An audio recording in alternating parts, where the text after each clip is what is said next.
Break के बाद एक बार फिर आप सभी का स्वागत है। 2 महीने से ज्यादा वक्त तक चले चुनाव प्रचार अभियान के बाद प्रधानमंत्री नरेंद्र मोदी का कन्याकुमारी दौरा और विवेकानंद रॉक मेमोरियल में लगाया गया ध्यान नए संकल्पों के लिए खुद को तैयार करने का जरिया था।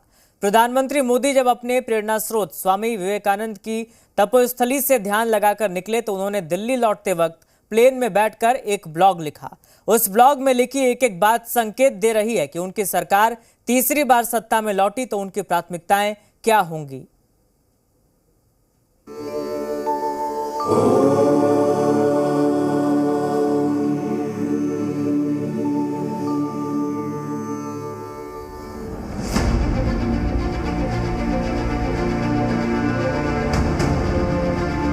गुलामी के लंबे कालखंड ने भारत को हजारों वर्षों की अपनी ताकत और ताकत के एहसास से दूर कर दिया था। स्वामी विवेकानंद ने भारत को उसकी वो ताकत याद दिलाई। और अब प्रधानमंत्री नरेंद्र मोदी भारत को विकसित भारत बनाने के लिए उसकी ताकत याद दिलाने का संकल्प ले चुके हैं। कन्याकुमारी के रॉक मेमोरियल से ध्यान करके लौटने के बाद प्रधानमंत्री नरेंद्र मोदी ने नतीजों का इंतजार नहीं किया, बल्कि ताबड़तोड़ मीटिंगें लेकर अगले कार्यकाल का ट्रेलर देना शुरू कर दिया। पार्टी और सरकार गठन जैसे मामलों पर महत्वपूर्ण बैठकें आज भी जारी रही। ये आत्मविश्वास अपनी जगह है, लेकिन तीसरे कार्यकाल के लिए आश्वस्त दिख रहे प्रधानमंत्री ने अपने ब्लॉग में ये साफ कर दिया है कि जो बीत गई सो बात गई। वो अब नए लक्ष्यों की तरफ देख रहे हैं।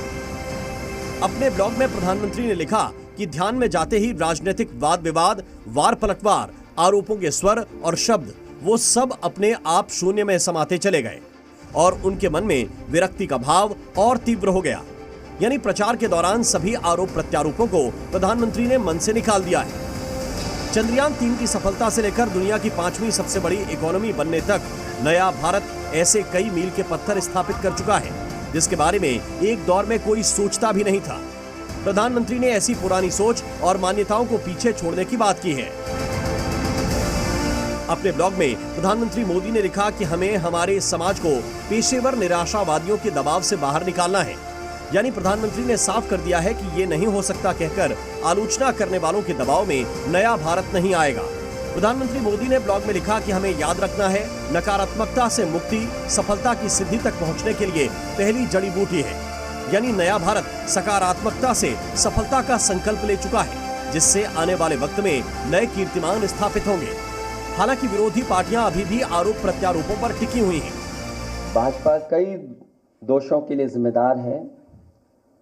सामाजिक रूप से भाजपा ने देश में सौहार्द बिगाड़ा, व भाईचारा खत्म किया, जाति के खिलाफ जाति, संप्रदाय के खिलाफ संप्रदाय लड़वाया।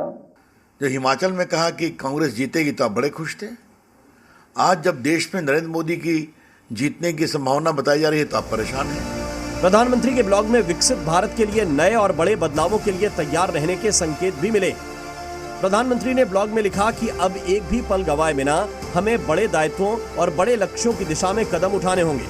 इसका मतलब सरकार बनते ही बेहतर भविष्य के लिए कुछ नए बदलावों का ऐलान हो सकता है। प्रधानमंत्री ने कहा कि हमें नए स्वप्न देखने हैं, अपने सपनों को अपना जीवन बनाना है और उन सपनों को जीना शुरू करना है। इसका मतलब नए लक्ष्यों पर तेजी से काम शुरू होगा। प्रधानमंत्री नरेंद्र मोदी ने अपने ब्लॉग में सामाजिक समानता, तकनीक से गरीबों को सशक्त करने और 21वीं सदी के लिहाज से आर्थिक के साथ साथ हर क्षेत्र में सुधार लाने की बात कही है। यानी कुछ बड़े सामाजिक बदलाव लाने वाले फैसले भी किए जा सकते हैं। ब्यूरो रिपोर्ट, जी मीडिया।